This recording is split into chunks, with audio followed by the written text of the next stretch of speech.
हिंदी उत्कर्ष channel को आप like और सब्सक्राइब करें ताकि आपको नई वीडियो का अपडेट मिलता रहे और आप अपने ज्ञान का अर्जन करते रहें। प्रिय विद्यार्थियों, आज हम सभी लेखन के अंतर्गत पुस्तक समीक्षा का अध्ययन करेंगे। एक बात यहाँ ध्यान देने योग्य है, पुस्तक समीक्षा और कहानी समीक्षा में विद्यार्थी कंफ्यूज हो जाते हैं। कहानी यानी पर्टिकुलर वन स्टोरी, लेकिन पुस्तक का मतलब पूरी होल बुक, पूरी किताब, यानी उसमें कई कहानियाँ होती हैं जिसपे हम सभी को समीक्षा करना है। यानी समीक्षा मतलब उसे रिव्यू, यानी उसमें क्या अच्छाई है और क्या कमियां रह गई हैं उसको हमें व्यक्त करना होता है। तो इस बात को ध्यान रखना है कि पुस्तक समीक्षा और कहानी समीक्षा दोनों अलग अलग चीज़ें हैं, ये यहाँ पे स्पष्ट कर लेना है। चलिए हम सभी पुस्तक समीक्षा को समझने का प्रयास करते हैं। आधुनिक काल में भले इंटरनेट का जोर है, ई बुक्स आ गए हैं, यानी इंटरनेट पे ही बुक्स का तमाम संस्करण है, उसका प्रचार प्रसार हो रहा है। इन सब के बावजूद दुनिया भर में पुस्तकों की बिक्री बढ़ रही है। पुस्तक का ज्ञान का भंडार है। मुद्रित पुस्तक पढ़ने के लिए समय की जरूरत होती है। एक महान दार्शनिक और पुस्तक प्रेमी टॉलस्टॉय कहते हैं कि मुझे नर्क मंजूर है, लेकिन मुझे कंडीशन है, मैं नर्क में भी अच्छी पुस्तकों का स्वागत करूंगा।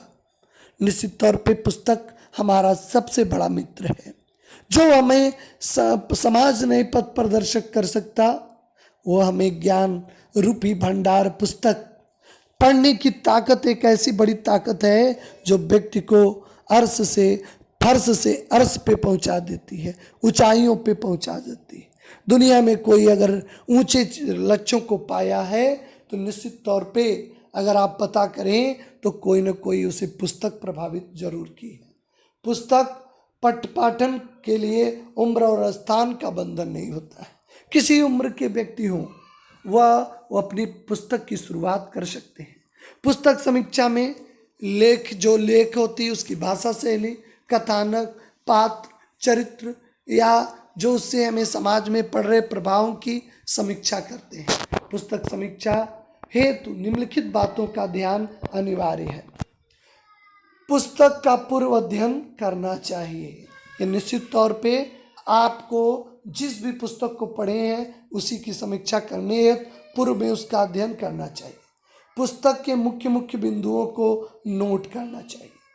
पुस्तक के शिल्प पक्ष का भी ज्ञान होना चाहिए। शिल्प मतलब निर्माण, ये कब लिखा गया इस पुस्तक से, यानी कब प्रकाशन हुआ, यानी शिल्प पक्ष यानी निर्माण, इस निर्माण को कितने वर्षों में कर लिया गया, अगर आपको जानकारी है। शिल्प का अर्थ ही होता है निर्माण, उसका भी ज्ञान होना चाहिए। पुस्तक की अच्छाइयों के वर्णन के साथ साथ कमियों को समीक्षा का अर्थ ही है। देखिए, एक निंदक होते हैं केवल निंदा करते हैं, एक समीक्षक होते हैं जो आपकी अच्छाई और बुराई दोनों को बताते हैं, कमियों को बताते हैं। बुराई न कहकर हम कमियां कह सकते हैं, दोनों को ही बताना ही क्रिटिसाइज है, और क्रिटिसाइज को हिंदी में समीक्षा कहते हैं। यानी केवल एक पक्ष नहीं, केवल हम बुराई ही ढूंढें। जैसे एक वाइट बोर्ड है, हमने 1 पॉइंटेड कर दिया, एक ब्लैक मार्कर से एक पॉइंट बना दिया, हमने पूछा क्या आपको दिखाई दे रहा है, आपने कहा मुझे 1 पॉइंट दिखाई दे रहा है। ब्लैक मार्कर से आपने एक पॉइंट बनाया है। हमें इतना बड़ा वाइट बोर्ड नहीं दिखाई दिया, लेकिन एक छोटी सी पॉइंट हमें दिखाई दे देता है। मनुष्य की ये फितरत है, कमियां ज़्यादा खोजता है, अच्छाइयाँ नहीं। ज़्यादातर अच्छाइयाँ बताना भी निश्चित तौर पे किसी की प्रशंसा कर देना कहीं न कहीं चापलूसी है। इस तरह समीक्षा का मतलब ही है, यानी उसकी अच्छाइयाँ और बुराइयों को बता देना। आइए, एक पुस्तक है जिसका हम सभी को यहाँ पे समीक्षा करना है, अच्छा समझने का प्रयास करें। एक पुस्तक है जिंदगी की सांस से संवरती कविताएं।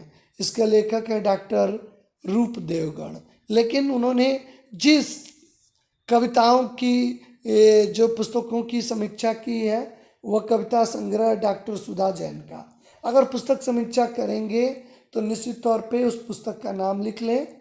अगर आप समीक्षा कर रहे हैं, ये कंपल्सरी नहीं है, पहले पुस्तक का नाम लिखें, फिर अगर वो कविता संग्रह है तो कविता संग्रह लिखें, कहानी संग्रह तो कहानी, फिर कवयित्री या लेखक का नाम लिखे, प्रकाशक का नाम भी लिखना अनिवार्य होता है, फिर मूल्य लिखना होता है और जिस वर्ष में प्रकाशन हुआ होता है उस वर्ष का उल्लेख भी करना होता है। निश्चित तौर पे ध्यान देंगे, पुस्तक का नाम, उस बुक अगर कहानी है, कविता है, उपन्यास है तो उसका जिक्र, फिर लेखक या कवि या कवित्री का जिक्र, प्रकाशक और फिर मूल्य और वर्ष का उल्लेख करना है। यहाँ पे जो है अब जो समीक्षक है वो कहता है डॉक्टर सुधा जैन हरियाणा की प्रतिष्ठित कवयित्री हैं, कहानी लेखिका व लघु कथाकार हैं। साज का स्वर इनका छठा काव्य संग्रह है। इस संग्रह में इनकी कुछ कविताएं जीवन की साँझ को मुखरित हुई है। जीवन का साँझ होना मतलब बुढ़ापे की ओर बढ़ना।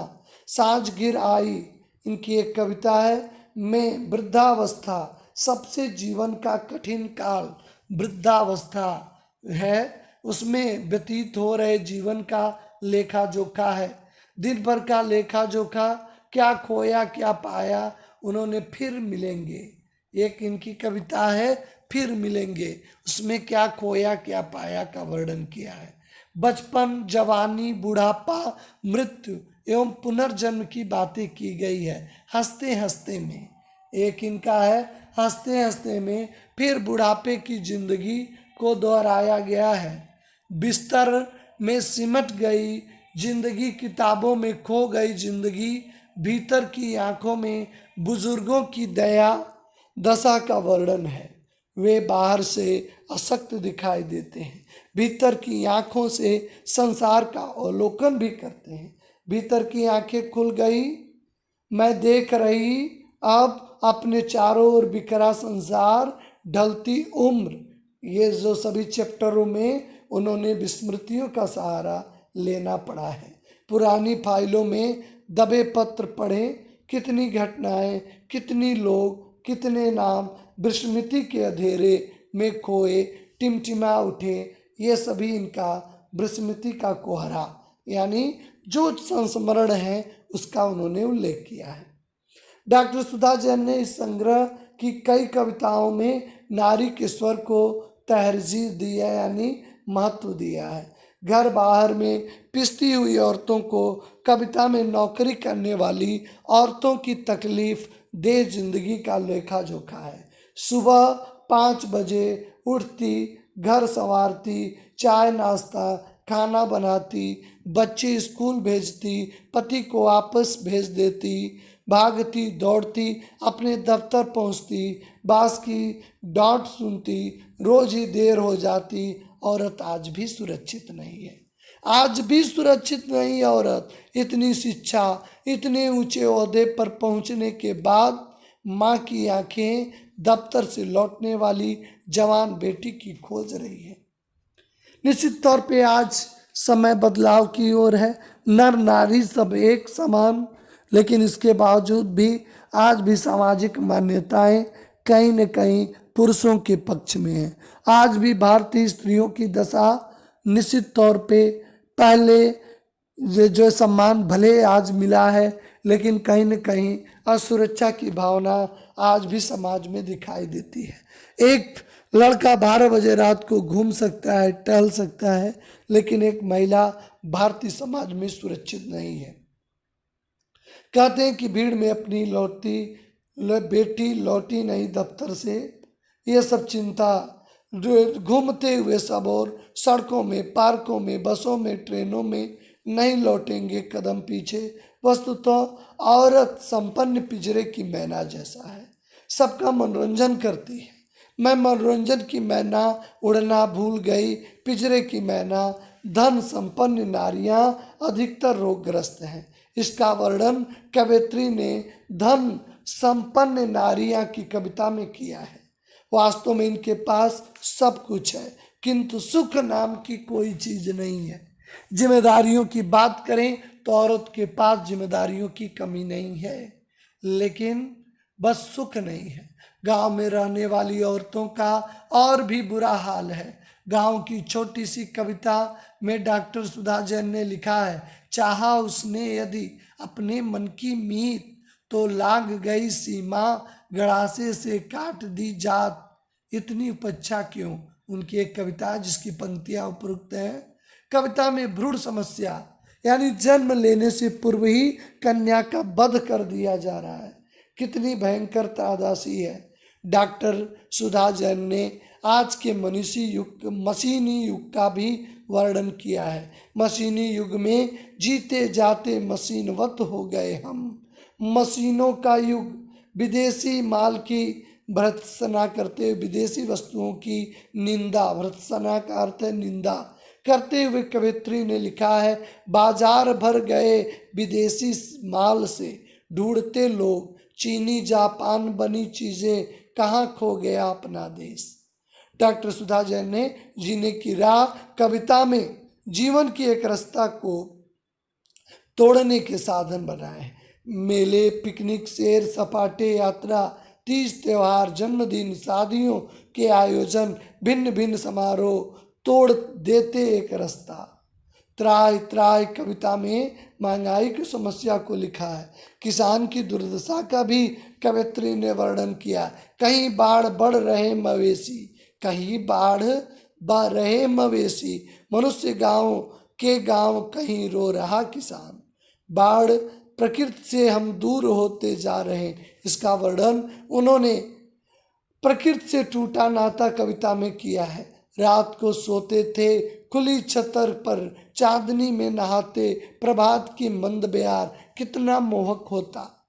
प्रकृति का वह प्रहर चदरिया में जीवन मृत्यु की दार्शनिक बातें बताते हैं। फिर भी क्यों जीने की चाह, न जन्म अपना न मृत्यु अपना। ये कविता की कुछ पंक्तियां हैं। डॉक्टर सुधा जैन ने इन कविताओं में भाषा सरल है, तुलनात्मक है, संस्मरणात्मक है। उपरोक्त जितनी भी कविताएं आपने देखी उसकी भाषा की बात हो रही है, क्योंकि पुस्तक समीक्षा में हम सभी को भाषा शैली की भी बात करनी होती है। तो डॉक्टर सुधा जैन ने इन कविताओं में जो भाषा है वह सरल है, तुलनात्मक है एवं संस्मरणात्मक शैली में है। उन्होंने नारी जात की समस्याओं को विशेष रूप से अपनी कविताओं में लिया है। इनकी कविताओं में सबसे बड़ी विशेषता है जीवन की सांध्य को लेकर लिखी रचनाएं। डॉक्टर सुधा जैन को अच्छी व अस्त्री कविताओं के लिए साधुवाद।